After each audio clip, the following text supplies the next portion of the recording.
All right, Coach. Yesterday was early signing day. You signed a quarterback, Mikey Keene. Can you just kind of give us your thoughts on what stood out on Mikey? I know Coach Heupel said it was one of the few guys you were able to go visit in person in January before everything kind of got shut down. He was. I went out to Arizona to see Parker in our last signing class and was able to make a little tour of the Phoenix area quarterbacks and was able to see him work out a little bit. So it was one of the fortunate things that I actually got to do this initial recruiting period last year. So really glad I got to go do that. I mean, he's dynamic with the ball in his hands. He's a big time playmaker, creative in the pocket, creative out of the pocket, and has a really strong arm that I think people don't quite realize how strong he is. But Duke can rip it all over the football field. Obviously, you guys signed Mikey, you got Parker. What is it about Arizona quarterbacks that you guys like so much? I mean, I don't know that I'm bound by region or anything like that. I like good quarterbacks. And both those guys, if you look at their highlight tapes from high school, they got a similar skill set where you see guys that can run, but they're not runners. They like to run to throw the ball. They escape. They're really dynamic with the ball in their hand. They can put the ball all over the field and very accurate passers. And Mikey's 4.6 GPA kid, real smart. I anticipate he'll come in here and won't have any problem picking things up. Joey, you mentioned Parker. How beneficial has it been the last maybe 2 weeks, maybe to get him some extra work, some extra reps as a young guy that he maybe would have gotten in spring that maybe can help him kind of carry over into next year? Yeah, absolutely. Missing obviously spring ball and then having like kind of a funky fall camp where we missed almost all of summer where he wasn't even able to really throw with the guys. It's been big. It's basically like getting like an early spring period. You know what I mean? So he's come out there. He's done really well when he's got his reps out there, and I think it's going to serve him well just getting in it and getting back into the flow of how we call our offense, the speed we go at, where to take your eyes, all that stuff, and on the tempo that we play at before we go back out for spring ball and he's competing for positions out there. Coach, when people look at this matchup in the Boca Bowl, I think the headline is obviously the one-on-one quarterback matchup. But from a defensive perspective, what have you seen from the Cougars defense preparing for this game? BYU, they're big up front. They are a very physical football team. You can tell they're designed. They want to come and smash your run game and then play over the top on the back end. So they're a sound defense. They're not going to make mistakes. They're not going to do anything to cost themselves the game. They're going to be where they're supposed to be, and they're going to force you to earn everything you get. So it's going to be a great challenge for us, but we absolutely look forward to that challenge.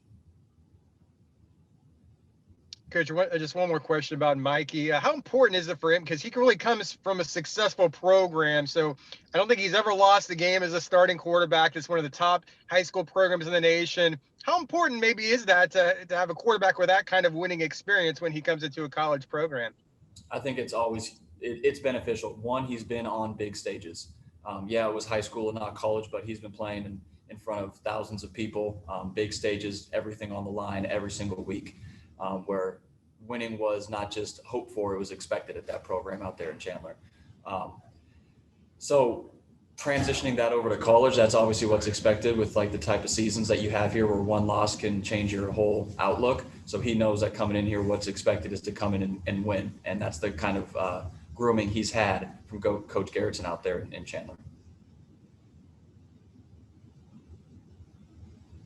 Joey, I know your focus this week is on the defensive side with BYU, but have you had a chance to look at Zach Wilson, their talented quarterback, and what have you seen from him that's kind of stood out as a fellow quarterback?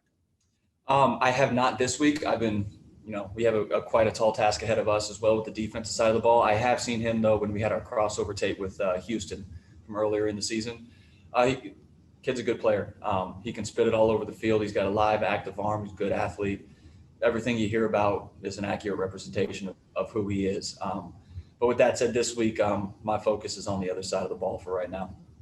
For you, from your personal perspective, how difficult has this season been? It's been very awkward, very different. Can you just describe what this season has been like for you?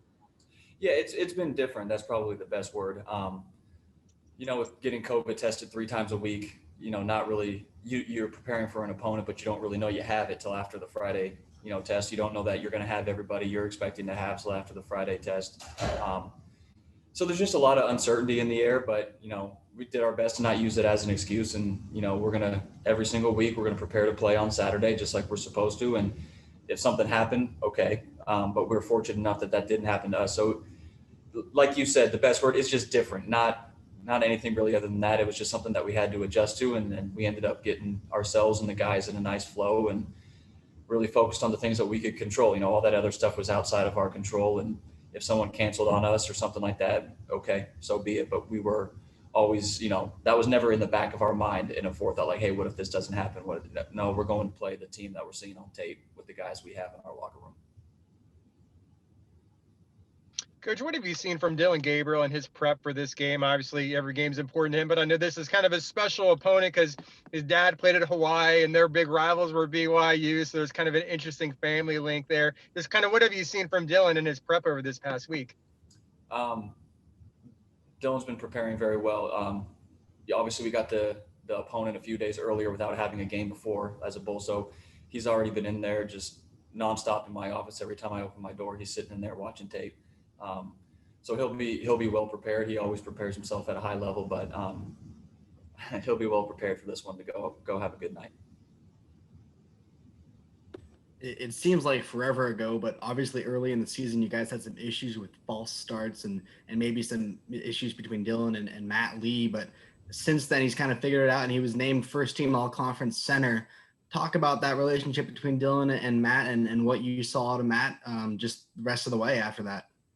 Yeah, I think what you saw early, is just a young guy getting his first starting time. There's always going to be hiccups. It is, kind of just happens that way in college football. But Dylan and Matt's relationship was good last year. It's great now. They actually are really good friends off the field. They're always together. But Matt's been a great addition to our team. So he's a big time player. He's got a bright future ahead of himself, and he's going to be an anchor on that O-line for a long time.